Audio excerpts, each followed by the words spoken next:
gue mau pengalaman. Katanya sih ngobrol.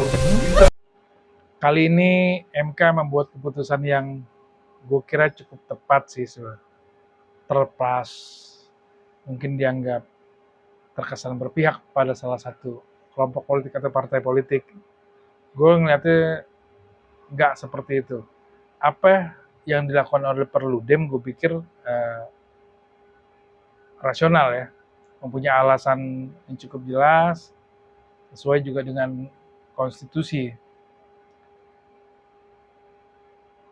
Nah yang menarik sebetulnya banyak yang kaget, banyak yang udah seneng duluan, disangkainnya itu berlaku 2024, padahal itu berlaku untuk 2029 dan MK memutuskan bahwa pembuat undang-undang harus melakukan perubahan. Berarti ya kalau yang gue tangkap sih menurunkan parliamentary threshold ya. Ya menurunkan kalau gue nangkapnya. Karena Perludem juga bukan menuntut parliamentary threshold dihapus secara 0%. Nah, gue pikir itu sudah benar. Nah, cuma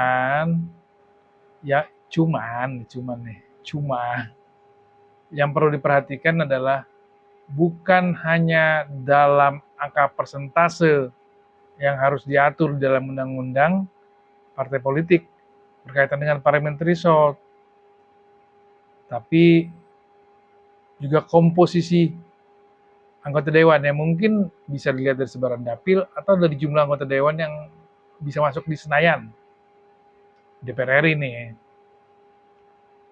Nah, misalnya kan komisinya itu ada 11.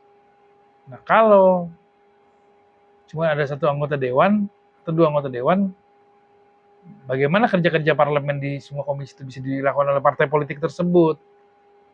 Nah, ini yang perlu dipikirin teknisnya seperti apa. Itu tugas anggota dewan lah ya. Dan para akademisi juga mungkin bisa memberikan, lagi-lagi akademisi, masyarakat untuk memberikan masukan, termasuk kayak gue. Ya, itu yang harus jadi pertimbangan.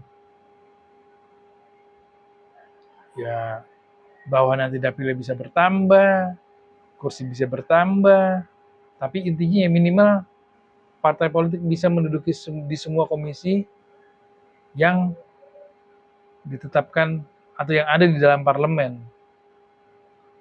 Ya, teknis apakah komisinya itu nanti akan disederhanakan atau seperti apa ya perlu dipikirkan mulai dari sekarang. Nah, di luar itu gue pikir ada hal yang harus adil juga.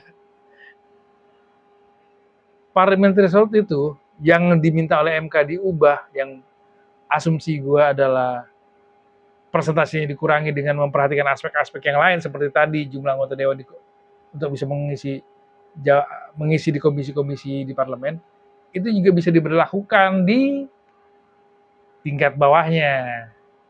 Ya dong, harus adil undang-undangnya. Pertama, pemenang di tiap tingkatan itu partai politiknya akan menjadi ketua dewan. Ya, baik di DPR RI, di DPRD tingkat 1 provinsi, dan DPRD tingkat 2 kabupaten atau kota. Nah, gue pikir parliamentary threshold juga harus berlaku dengan hal yang sama. Nah, untuk menghindari tuduhan atau justru menghapus atau menghilangkan suara hangus dari masyarakat, mekanisme perlu diatur ya, seperti tadi juga.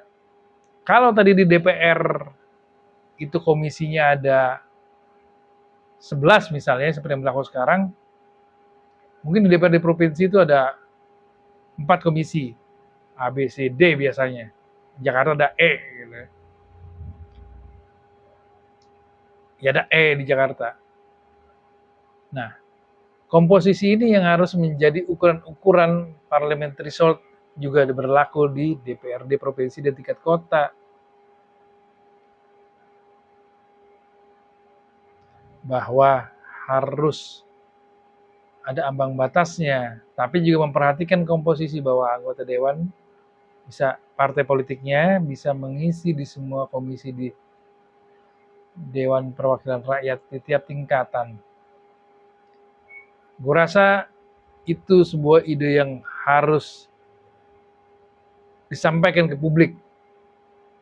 Bukan untuk mengebiri partai-partai kecil, tapi juga untuk demi keberlangsungan kerja-kerja dewannya lebih maksimal di tiap tingkatan.